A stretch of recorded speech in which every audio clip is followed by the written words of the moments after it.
Hello, this is Rob Anderson, the principal owner of AA Bright in Tucson, Arizona.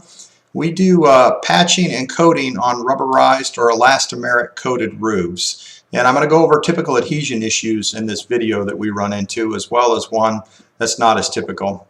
But when a roof is originally built in the Tucson or southern Arizona area, usually they're using tar paper and boiling tar that's mopped on. After that's done, then a patching compound will be used that is also really tarry. It's got the consistency of a toothpaste, a lot of oil in it. When the roof gets coated over with a rubber water-based coating, all that oil tends to break through on the surface in places. The heavier the oil, the more breakthrough you're going to have. Emulsifiers or emulsifying primers are products that we use to treat these surfaces. Basically, it dries out the coating on the surface so that you can get a rubber to stick to it. You got a water-based product trying to stick to an oil-based product. Name of the game is dry it out on the surface. A couple other photos here. So here's another one. Again, too much patching compound.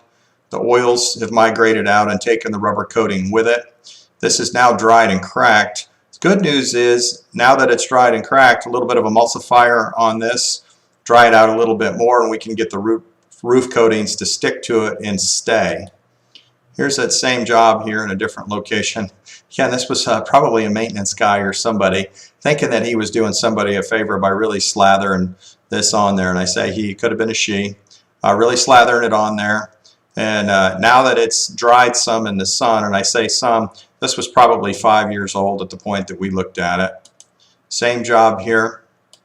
Okay, here's a different kind of problem, as typical or more typical than the other one that I showed you. This was a emulsifier that was used, or could be called emulsifying primer that was used, but they watered it down, they put it on too thin, or they didn't wait long enough. If we come over here, you notice it's only taken a little bit of the black with it when it didn't stick. So that means that this rubber coating basically didn't have any tooth. It wasn't grabbing onto this roof. Watered down emulsifier, didn't wait long enough, or they spread it too thin. Good news is the sun has aged this out. We could put emulsifying primer on it and coat right back over it, and it's going to stick just fine. Okay, here's one. We run into these once a week or so. It's an emulsifier issue again, which means adhesion is coming off. Okay, how we treat that is we buy a spatula like you use for sheetrock work, and then we tape it to a wooden handle like a broom handle. And then we run it back and forth on the roof, almost like you're brooming the roof, but instead we're chopping all these little high spots and flakes off. Sweep that up, pressure wash it, clean it with a TSP type soap or some fairly aggressive soap, but it doesn't need to be acidic or anything that's going to burn or hurt any plants. But a strong soap, rinse that off. Now at that point, a high grade primer and coating, and you're good to go. Same house there. Here's a different house here. Again, we run into these fairly frequently. Now, what I wanted to show you in this photo here is the fact that you've got different colors of tar. So we've got a gray color here, gray there, gray there, gray there, and then you can see a darker black right here. Got a lot of darker black right here, some darker black here. The richer and the darker the black, the more oil there is. The more beige or dirty color that it is, the less oil there is. The less oil there is, the easier it is to get coating to stick to it. The more oil, the more emulsifying primer, and the more time that you need. So as far as putting that in perspective, a brand new roof, ideally on a hot Arizona day, we would put emulsifying primer on it and wait a week, and at that point it's ready to be recoated. Something like this is already aged out years. We could put it on and coat it the same day. Additionally, the quality of the products or the chemistry of the products is coming up and up over the years, which means shorter times. Here's another one, watered down emulsifier or spread too thin, but basically it's not getting any, the rubber coating was not getting any bite on the roof. Now I say the emulsifier, this also could have potentially been a frozen material. I started to say watered down material, but usually when the roof is failing on the rubber and it's been watered, everything is going the same direction as the brush or the roller, and you're not seeing any indication of that here. Now something to note, because we're going to talk about this in a second, but there's a wall up above the roof here. That wall is protecting this roof from the wind. So this style of house that has walls, which in the Southwest we call parapet walls, when it has parapet walls sticking up around a flat roof, and here's a parapet wall here also, and the wind can't get underneath it, even if the coating is sticking a little bit, you're going to be okay. Now if you have a Tucson ranch style home, which I have in the picture here, now adhesion issues are a bigger deal. And the reason is you don't have a wall around the outside edge of the roof to stop the wind from getting under this. So here's homes across the street, and you can see the wind can blow in under these eaves. The wind comes from the side, blows in under the eave, and then up. When it does and you get that uplifting, now adhesion is even more important on the roof as far as having your material sticking. Now if you look here, I've got some lighter colors, but quite a bit of the richer, blacker color here. So there's still an awful lot of oil left in the tar papers on this roof. By far the easiest thing to do here is just prime the whole entire roof before it gets recoated. High grade primer and you're good to go. Okay, Santa Fe style house again, so you've got the roof around. Now this one here, I'm calling an adhesion issue. It has come off, but this is also pretty old. I mean, this thing was years past when it should have been recoated again. So scrape, pressure wash, clean with a detergent, rinse, prime, and coat, and you're good to go. This is inside of a drain, so if you're trying to get oriented here, this is looking through a little 4-inch metal tube. This is a tree in their backyard. So here's the sides of the tube and the bottom of the tube. You can't see the top. These are called scuppers or drains. And you've got a little bit of an adhesion issue here along the edge where the rubber coating is not sticking very well. It's very, very common for water to get back in underneath and run up. This is almost like a cavity here. I'd say there's a really high likelihood that this was actually leaking inside the person's house, especially because of this spot right here. So one of the tricks that we do is we take what's called a weenie roller, which is just a small roller, and instead of it being the normal shape, we pull the roller off and then use vice grips and a vise or a hammer and straighten out the pole and then put it back on so it looks like a Q-tip. So basically we use a giant Q-tip that's probably 6 inches long on the fuzzy side and dip that in coating and stick it in here, and we can swirl it around and slide it back and forth and rub roof coating in all these areas. It is really, really important that these are clean before you try to coat them. If they're dusty, coating's not going to stick. It's going to look beautiful. 6 months later, you're going to have water running back underneath it again. Okay, here's a home that I did an inspection on, and it actually looks a lot worse than it is. I've actually seen deals fall apart over stuff that looks bad that isn't a big deal. In this case here, the rubber patching compound, the tar patching compound was used and then coated over, but it had so much oil in it that the roof coating product didn't really stand a chance as far as sticking in these areas. Now I can tell by looking at this was done years ago. I mean, I would say at least 5 years ago that this was done. In this particular case, emulsifying primer, coat back over it, you're good to go. This is ugly to look at, but actually not a big deal at all.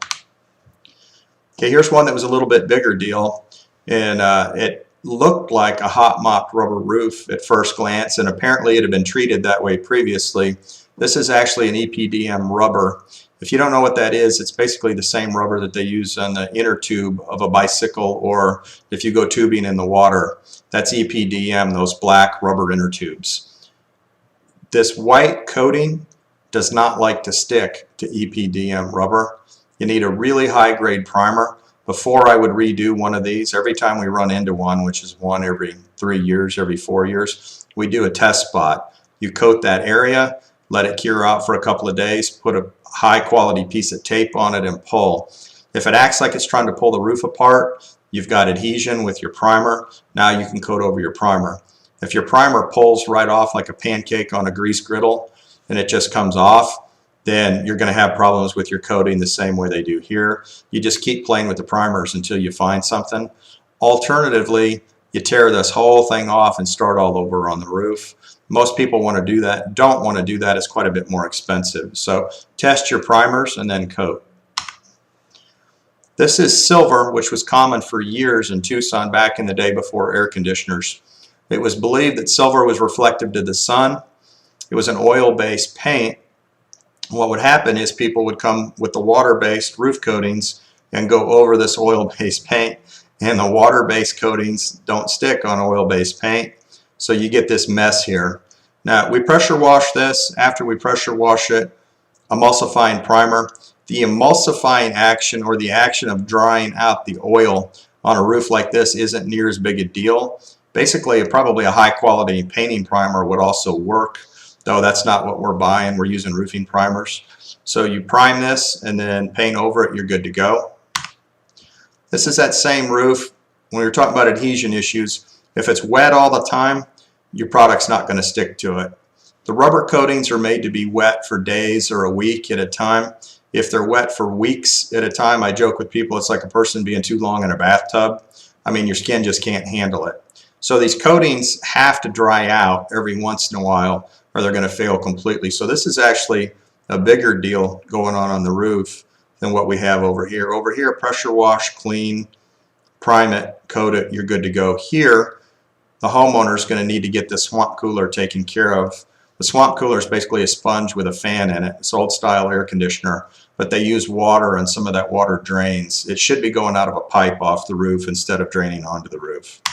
Okay, over here, this is silicone. Silicone is bad, bad, bad, bad, bad. And when I say that, I'm talking anything above 10%. And from the perspective of somebody that does roof patching and coating using water-based products. Silicone, you can't clean it up when it dries, which isn't really the big deal. The big deal is with silicone, if you miss an area or you have a blister or you need touch-up work, you got a problem. There's not very much that sticks to silicone. Even new silicone frequently does not stick to old silicone. So you get into a real iffy area like maybe, or I think, or I hope. So in this case here, no other roofer in town that this guy called wanted to deal with this area. I just charged him for materials and tried to do him a favor. The materials are really pricey too. A spray can for spray in this area was 36 bucks. And in our case, we were able to get it dry. I sanded it a little bit with sandpaper to try to give it a little bit of tooth. Around here, sprayed it on. It looked beautiful when I was done. It survived a couple of rains. I hope he can get a couple years out of it. Realistically speaking, if this thing starts leaking again, his next step is to get all of this coating torn off the whole entire roof and start over. That's why I'm not a fan of silicone. So here's an example of another silicone roof. You can see that most of the roof, the rubber coating is actually sticking without any issues. Based on the color here, this has aged out over the years, which again goes back to as the material dries and cracks, you can get a hold of it a little bit better.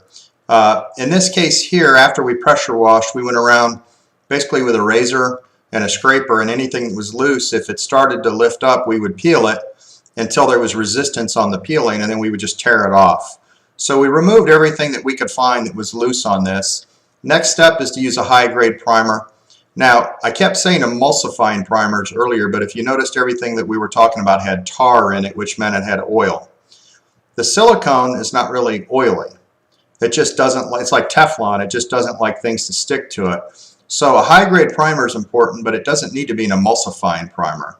So we go back with a high-grade primer over these areas where there were adhesion issues before.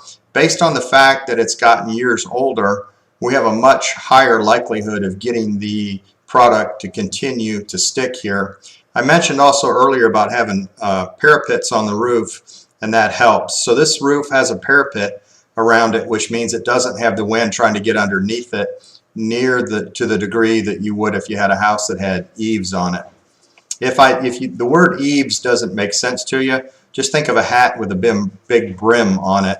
And some homes the roof sticks past, where in this case here, the Santa Fe style houses, the roof ends at the wall, but the wall is taller. Here's another silicone roof. The homeowner knew even before I showed up that they had a problem on this one.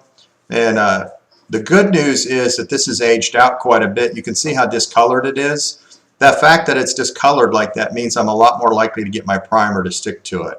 So put on a test patch, wait a couple of days, put a high-grade paint on that test patch primer, and if I have trouble pulling it off, I'm good to go. Okay, this one here, occasionally you just scratch your head and you're like, what the heck? We see these on occasion, I'd say 6, 8, 10 times a year.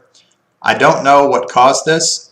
If a lot of this is running the same direction, like if the whole roof was running this way on the cracks, then I would say that it was a watered down material. For whatever reason, when you add water to these rubber products, you get a cracking that looks similar to this, but it's almost always in the same direction. This one here, I don't know if the product was frozen or if it was a really cheap product or they mixed something else with it. We've seen a whole bunch of strange stuff over the years. Occasionally we're able to hunt up a handyman that says, oh, I used some sealer for a shower or I added glue to it. This one here, no telling. Said the big thing is scrape it, pressure wash it, clean it with a detergent, get the detergent off of it while it's still clean, get a primer on it, and then at that point you're good to go. It's that same roof again. Another close-up of it. Okay, now this one here, this is just old. I mean, in human terms, this is like a 100-year-old person. This roof should have been coated, I'd say easily 5 years before this photo was taken. You can see the tar paper underneath doesn't even look like tar paper anymore. I mean, it's this gray beige color. There's a little bit of tar left here. You got some tar left here. We sweep this, pressure wash it, use a detergent on it, high-grade primer, you're good to go. I said high-grade primer. In reality, with as dry as this is, just about anything is going to stick to it. You could actually spot prime this one if you wanted to. Okay, here's another one. This thing's just old, old, old. I mean, it should have been worked on easily 5 years ago. It sounds like a pile of dry leaves as far as somebody walking in leaves when you're up here. It's a real crunching Rice Krispie sound. Anytime you hear that, even without looking around, you know that this rubber coating is not really acting like rubber anymore.